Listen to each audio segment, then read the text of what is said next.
Sir commissioner గురించి ఏమనుకుంటున్నావు? వాడు గురించి ఎందుకు సార్? వాడు చిల్లరదవా. ఊరికే చెప్పయ్యా. మీరు పర్మిషన్ ఇస్తే పంట బూతులు తిడతాను సార్. ఓపెన్ గా మాట్లాడు. సార్ వాడి మొహం చూసారా? ఒక్కకి నక్కకి పుట్టిన శంకర్ జాతి నా కొడుకు. వాడిని చూస్తుంటే నాకు ఎక్కడో కాలుతోంది. పెనం మీద పెసరెట్టు మాడిపోయిన ఫేస్ వాడుని ఏదో ఫ్లోలో పెడుతున్నాను సార్. ఆల్రెడీ ఓవర్ఫ్లో అయింది సార్. మీ గురించి ఇంకొక ఆడియో క్లిప్ ఉంది, వినండి. వాడి మొహం చూసారా?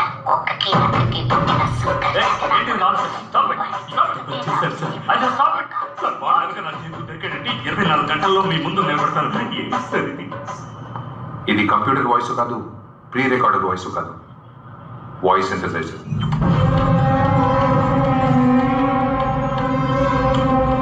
Welcome to digital world mister commissioner.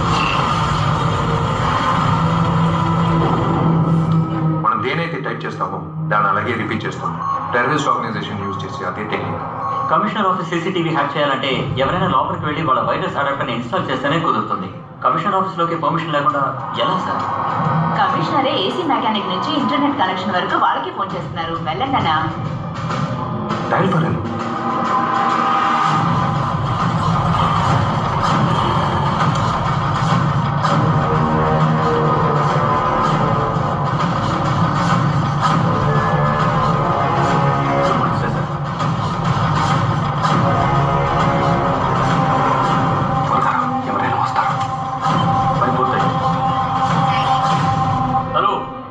అడాప్టర్ని తీసి పారేసి నెట్వర్క్ క్లోజ్ చేయాలి. Okay sir. తొందరపడకండి సార్.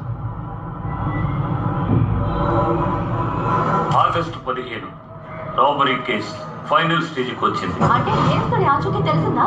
నేరస్తుడి ఆచూకీ తెలిసిందా? వాడిని ఎప్పుడు పట్టుకుంటారు? వాడిని పట్టుకోవడం సాధ్యమేనా? ఇలా ప్రశ్నలు అడిగే రేంజ్కి వాడు మీరు అనుకున్నంత గొప్పవాడేమి కాదు. ఇంకా ఫ్రాంక్ గా చెప్పాలంటే ఈ రోజుతో వాడి ఆట ముగిసినట్లే. వాడు ఎక్కడ తలదాచుకోను లేడు, ఎక్కడికి తప్పించుకోను లేడు. Thank you. చంద్రు, నాకేమీ అర్థం కావడం లేదు. సార్ వాడి ప్లాన్ తాలూకు బేస్ డైల్ ఫర్ హెల్ప్. దాన్ని కనిపెట్టినందుకే మీకు ఫోన్ చేసి నన్ను పట్టుకోలేరని ఛాలెంజ్ చేశాడంటే ఇప్పుడు డైరెక్ట్ గా వాడి ఈగోని రెచ్చగొట్టాను. సో డెఫినెట్ గా చెప్పగలను, ఇప్పుడు వాడే మీకు ఫోన్ చేస్తాడు.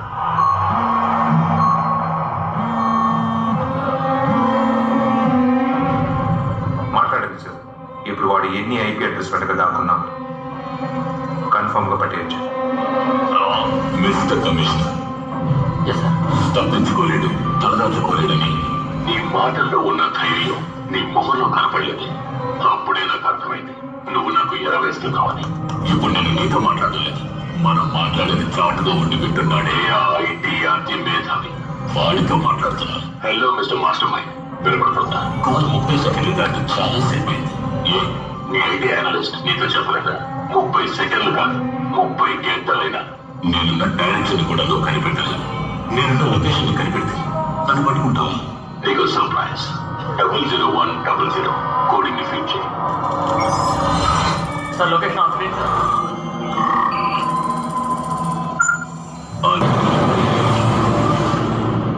ఈ కేసులో మనకి దొరికిన మేజర్ బ్రేక్ త్రూ భానుమూర్తి అనే పేరుతో యూజ్ చేసిన ఈ ఫోన్ నంబరే. హైదరాబాద్ సిటీ మొత్తం డయల్ ఫర్ హెల్ప్ ద్వారా ఈ నంబర్ సర్వీస్ చేసిన మొత్తం ఇళ్ల సంఖ్య 413.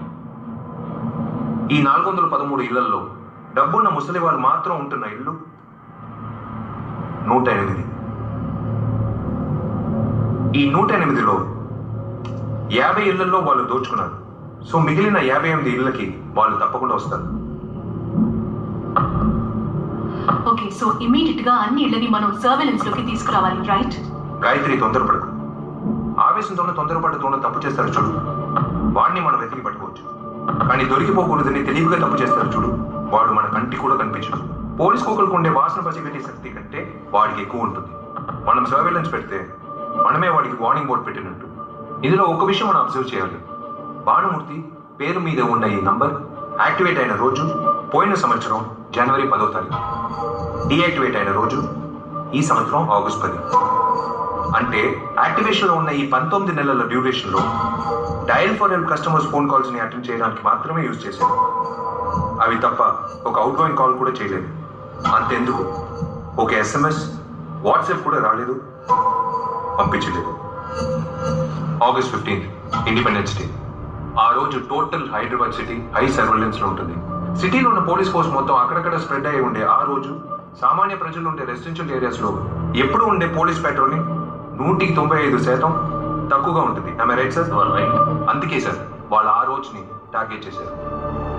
కమిషనర్ కి రెండో కాల్ వచ్చినప్పుడు అక్యూస్ ని ట్రేస్ చేయడానికి ట్రై చేసినప్పుడే వాడుగా పాస్పోర్ట్ ఇచ్చి వాడి లొకేషన్ పంపించాడు. వాడు పంపించిన పాస్పోర్ట్ 00100. వాడిని ట్రేస్ చేయడానికి వెళ్ళిన చోట అక్కడున్న ఒక గోడ మీద ఇదే నంబర్ ఉంది.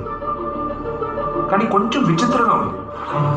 జీరోలని చిన్న సైజ్ లో ఉండే రాజుని హైలైట్ చేస్తాం, కానీ ఇక్కడ రాణిని హైలైట్ చేస్తాం. మనం వెతికే అక్యూస్ ఎందుకని ఓ అమ్మాయి అయ్యేందుకు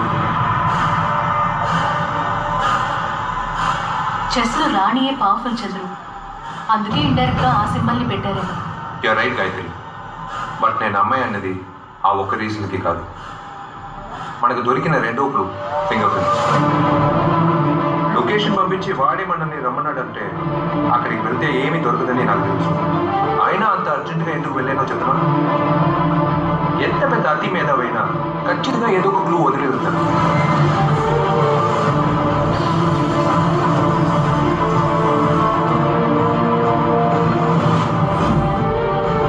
క్లియర్గా డేటా క్రాష్ చేయడం తెలిసిన వాడికి బ్లాస్ట్ చేసినప్పుడు ఫింగర్ ప్రింట్స్ ఎరేజ్ అవుతాయి అనుకున్నాను, కానీ ఫింగర్ ప్రింట్స్ ఎరేజ్ అవ్వలేదు. దొరికిన పార్షల్ ఫింగర్ ప్రింట్స్ లో బయోకెమికల్స్ అనలైజ్ చేసినప్పుడు అమినో యాసిడ్ లెవెల్ ఎక్కువగా ఉంది. అమినో యాసిడ్ ఎక్కువగా ఉంది. ఆడవాళ్ళ చెమటల్లో మాత్రమే అమినో యాసిడ్ లెవెల్ ఎక్కువగా ఉంటుంది. మనం ఎంక్వైరీ చేసినంత వరకు మాస్క్ వేసుకుని 2 మగాళ్ళు దోచుకున్నారని అందరూ చెప్పారు. కానీ మగాళ్ళు కాదు అమ్మాయి అని ఎలా చెప్తున్నారు సార్? దోచుకున్నది 2 మగాళ్ళే, కానీ దాని వెనక ఉన్న మాస్టర్ మైండ్ ఒక అమ్మాయి. చేస్తున్నామని తెలిసి అంత ధైర్యంగా తన లొకేషన్ ని చూపించిన అక్యూజ్డ్ ఎందుకు వాయిస్ ని దాచారు? వీటన్నిటి బట్టి చూస్తే ఖచ్చితంగా మనం వెతికే క్రిమినల్ మగాడు కాదు, ఒక అమ్మాయి. ఇన్ని రోజులు మనల్ని ఆట పట్టించింది ఆఫ్టర్ ఆల్ ఒక అమ్మాయి. సార్ నేను అమ్మాయి అన్నానంతే, ఆఫ్టర్ ఆల్ అమ్మాయి అనలేదు.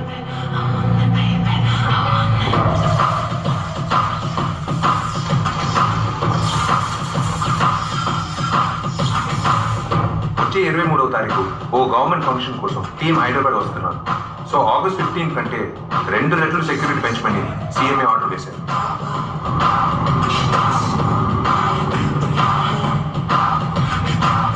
అందువల్లనే ఆ రోజుని వాళ్ళు పక్కా టార్గెట్ చేసి ప్లాన్ చేసుకుంటారు. బోర్డులో ఎదుర్కొన్న ఎలుకలాగా వాళ్ళంత వాళ్ళే మనకి దొరుకుతారు. It's my trap.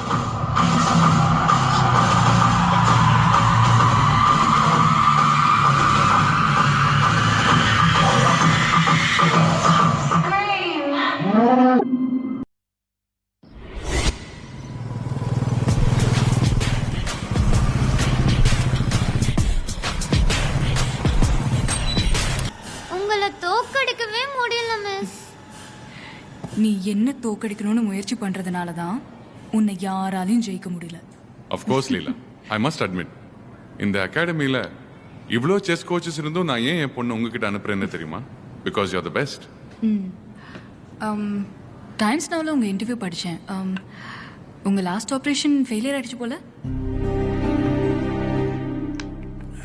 காஷ்மீரில் ஒரு காம்ப்ளிகேட்டடான பாம்பு டிசைன் லாஸ்ட் 120 செகண்ட்ஸில் தான் நான் டிஃப்யூஸ் பண்ண போயிருந்தேன்.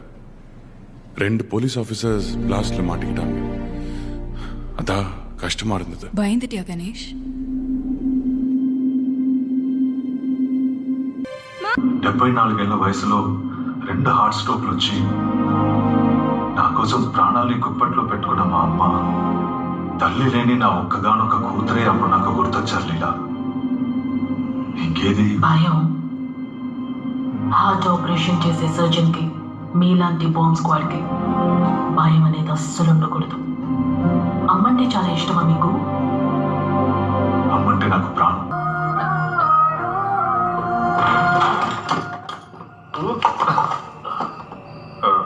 www.cinevase.co